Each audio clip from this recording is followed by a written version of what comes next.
네, 안녕하십니까. 신백훈 정익학당 신백훈입니다. 밝을정 도울릭, 밝은 도움을 주는 교육을 하겠다는 뜻의 정익학당입니다. 토착외구와 죽창부대 사이에서 저자 이창희 교수님의 책을 보면서 박정희 대통령님에 대해서 다시 한번 의병의 생각, 국민 훈장의 생각을 정리를 해봤습니다. 박정희 대통령님은 혁명을 5.16 혁명을 한 것으로 알고 있습니다만은 저는 이 책을 보면서 우리 이영훈 교수님의 의견도 있었습니다만은 공감하면서 박정희 대통령님은 세 가지 혁명을 했다. 3대 혁명을 했다. 즉 충신 정치의 귀감입니다. 공자 철학을 보더라도 공자님께서는 정치를 하는 뜻이 목표가 국민을 부자되게 하는 것이고 국민을 또 가르쳐야 교육되게 하는 것, 부지 교지 철학이었습니다. 이것을 따르는 것이 현대에서 박정희 대통령님이라고 의병은 확신을 가지고 주장을 하는 바입니다. 첫째, 1대 혁명은 5.16 혁명을 했습니다. 반공이고 국민의 민생고 해결을 위해서 5.16 혁명을 했습니다. 두 번째가 전체 국민이 반대를 하고 지식, 언론인, 학생이 반대를 했음에도 불구하고 이룩한 한일협정입니다. 이것으로 경제 부국이 된 것입니다. 이거에 대해서 우리 국민들이 아직도 잘 모르고 있습니다. 이거를 깨우쳐주는 것이 정익 밝은 도움을 주는 신백훈의 사명이라고 생각합니다. 다음에는 유신혁명이었습니다. 유신혁명이 유신 독재자들 다 각인돼 있지만은 이건 그야말로 살 것이냐 올바른 것을 택할 것이냐 해서 목숨을 버리고 올바른 것을 취하는 지도자의 책임입니다. 내 무덤에 침을 뱉어라. 이거는 옛날 왕조 시대에 왕들이 잘못한 것에 대해서 충신들이 잘못됐습니다,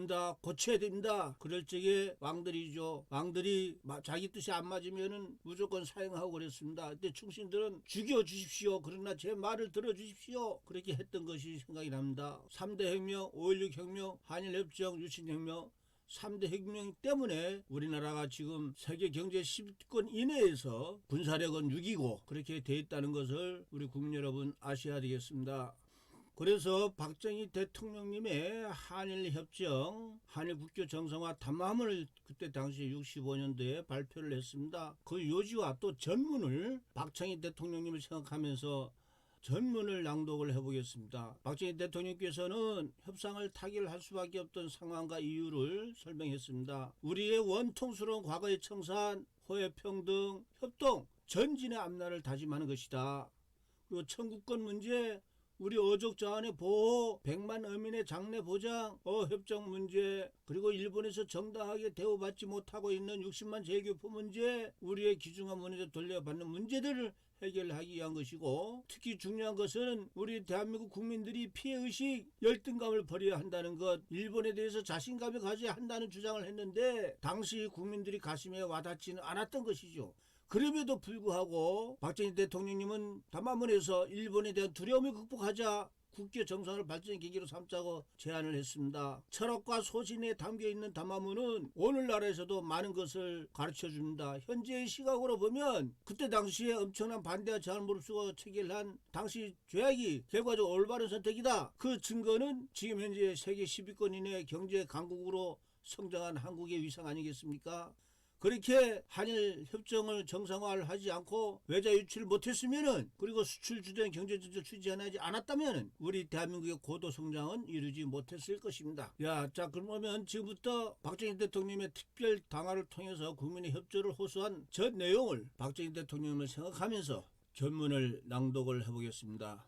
어제 일본 동경에서 한일 양국의 정권대표 사이에는 양국 국교 정상화에 관한 재협정이 정식으로 조인되었습니다. 지난 14년 동안 우리나라의 가장 어렵고도 커다란 외교 숙제였으며, 또한 내가 총선거 때의 공약으로 내건 바 있는 이 문제가 마침내 해결을 본데지음하여 나는 내가 가지고 있는 평소의 소신의 일단을 밝혀 국민 여러분의 이해와 협조를 얻고자 합니다. 오늘의 국제 정세는 우리로 하여금 과거 어느 때보다도 일본과의 국교 정상화를 강력히 요구하고 있습니다. 지난 수십 년간, 아니 수백 년간 우리는 일본과 깊은 원한 속에 살아왔습니다. 그들은 우리의 독립을 말살하였고, 그들은 우리 부모 형제를 살상했고, 그들은 우리의 재산을 착취했습니다. 과거만을 따진다면 그들에 대한 우리의 사무친 감정은 어느 모로 보나 불구대천이라 아니할 수 없습니다. 아무리 어제의 원수라 하더라도 우리의 오늘과 내일을 위해 필요하다면 그들과도 손을 잡아야 하는 것이 국립민복을 도모하는 현명한 대처가 아니겠습니까? 친애하는 국민 여러분, 한일 간의 국교를 정상화함에 있어서 나와 현 정부가 크게 배려한 것은 무엇보다도 우리의 원통스러운 과거를 청산하고 호혜,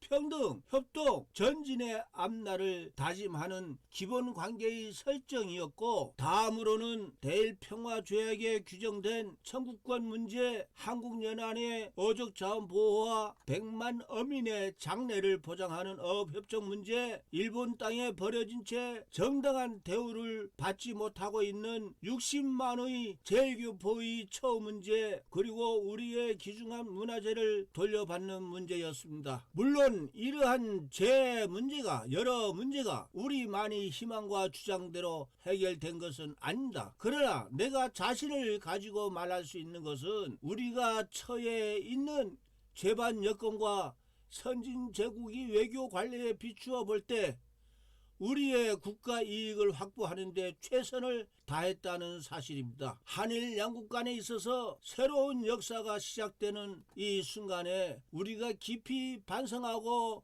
깊이 다짐할 점이 무엇이겠습니까? 그것이 바로 독립국가로서의 자주정신과 주체의식이 더욱 확고해야 하겠다는 것이며, 아시아에 있어서 반공이 상징적인 국가라는 자부와 긍지를 잊어서는 안 되겠다는 것입니다. 나는 우리 국민의 일부 중에 한일 교섭의 결과가 굴욕적이니 저자세니 또는 군사적 경제적 침략을 자초한다는 등 비난을 일삼는 사람들이 있다는 것을 알고 있습니다. 심지어는 매국적이라고까지 극언을 하는 사람이 있습니다. 나는 지금까지 그들의 주장이 정부를 편달하고 정부가 하는 교섭의 입장을 강화하는 데 도움도 될 수 있으라는 점에서 이것을 호의적으로 받아들여 왔습니다. 그러나 만일 그들의 주장이 진심으로 우리가 또다시 일본의 침략을 당할까 두려워하고 경제적으로 예속이 될까 걱정을 한다면 나는 그들에게 묻고 싶습니다. 그들은 어찌하여 그처럼 자신이 없고 피해의식과 열등감에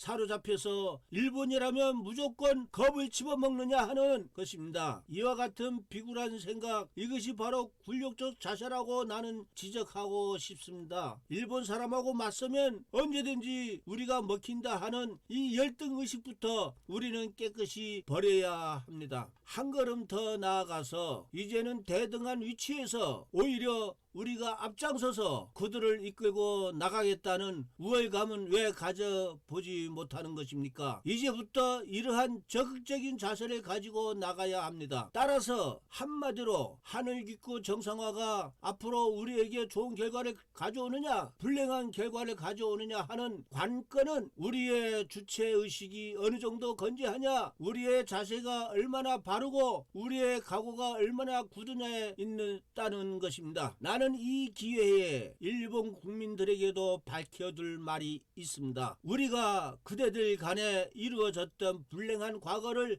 청산하고 새로운 설린으로 다시 손을 마주잡게 된 것은 우리 양국 국민을 위해서 다행한 일이라고 생각합니다. 물론 과거 일본이 저지른 죄과들이 오늘의 일본 국민이나 오늘의 세대들에게 전적으로 책임이 있다고는 생각하지 않습니다. 그러나 정식 조인이 이루어진 이 순간에 심통한 표정과 착잡한 심정으로 과거의 구원을 억지로 누르고 다시 손을 잡는 한국 국민들의 이 심정을 그렇게 단순하게 보아 넘기거나 결코 소홀히 생각하여서는 안 된다는 것입니다. 앞으로 우리 두 나라 국민이 참다운 설림과 우방이 될 수 있고 없는 것은 이제부터의 달려 있는 것입니다. 이번에 체결된 협정 문서의 조문 그 자체가 문제가 아니라 앞으로 그대들이 한국이나 한국 국민에 대한 자세와 성의, 여하가 문제가 되는 것입니다. 우리는 그것을 주시하고 있다는 것을